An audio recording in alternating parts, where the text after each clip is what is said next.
Shalom bagi kita semua. Kembali lagi di channel saya Dinar Sinaga. Dalam konten kali ini saya akan memberikan renungan bagaimana mengasihi orang berdosa. Saudara yang terkasih, adalah suatu kebahagiaan tersendiri jika suatu benda yang sudah lama hilang akhirnya bisa kita temukan kembali. Terlebih lagi, jika ada anggota keluarga kita yang hilang, baik karena kesalahan maupun dosanya. Kemudian di suatu hari ia kembali dengan pertobatan, yakni menyesali segala perbuatan salahnya dan memutuskan untuk menunjukkan sikap dan tindakannya ke arah yang lebih baik lagi. Sikap ini merupakan suatu sukacita yang amat besar bagi keluarga dan seluruh sanak saudaranya. Demikian Yesus juga menyampaikan perumpamaan tentang anak yang hilang.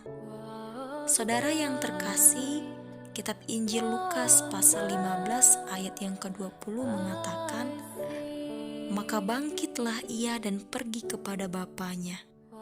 Ketika ia masih jauh, ayahnya telah melihatnya, lalu tergeraklah hatinya oleh belas kasihan.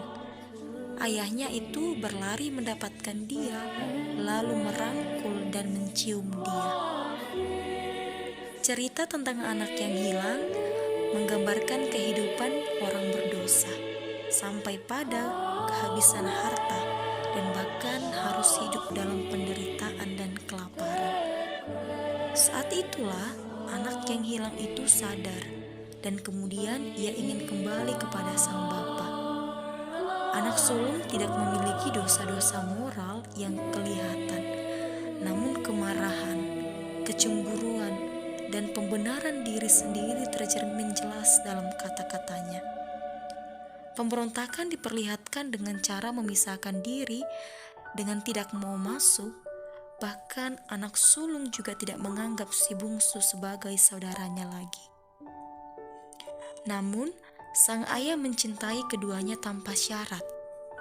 Terhadap si bungsu, ia berlari keluar untuk menyambut kedatangannya. Terhadap yang sulung, ia keluar dan merindukan agar keduanya menikmati berkat secara bersama-sama. Saudara yang terkasih, inilah gambaran kasih karunia Allah bagi manusia dan reaksi kita dalam menerima kasih karunia yang dari Allah. Pengampunan adalah satu dari sekian berkat yang diberikan Allah kepada setiap umatnya. Ia ingin agar kita mendapatkan yang terbaik yang dari Allah punya. Melalui Injil Lukas ini, Allah membuktikan kasih-Nya dengan sambutan yang hangat kepada anak yang sangat dikasihinya. Bagaimana kedua anak tersebut memandang diri mereka masing-masing ialah gambaran identitas kita saat ini ketika menanggapi kasih karunia Allah Bapa. Ada di antara kita yang menjadi pemberontak dengan melakukan hal-hal yang buruk. Ada juga yang menjadi pemberontak karena melakukan hal-hal yang baik dan bermegah di dalam perbuatan baik itu. Si bungsu menolak kasih karunia karena ia memilih hidup dalam hawa nafsunya. Sedangkan si sulung menolak kasih karunia karena ia merasa telah melakukan hal yang baik, tetapi gagal membagikan kasih karunia kepada adiknya. Lalu, bagaimanakah dengan kita sendiri? Sudahkah kita menerima dan menikmati kasih karunia dari Allah? Sudahkah kita menyalurkan kasih karunia kita kepada orang lain? Untuk itulah, saudara-saudara yang terkasih, maka melalui nats hari ini Injil Lukas mengingatkan kita untuk kita mampu mengampuni saudara-saudara kita yang berdosa. Kasihilah mereka dalam keberdosaannya.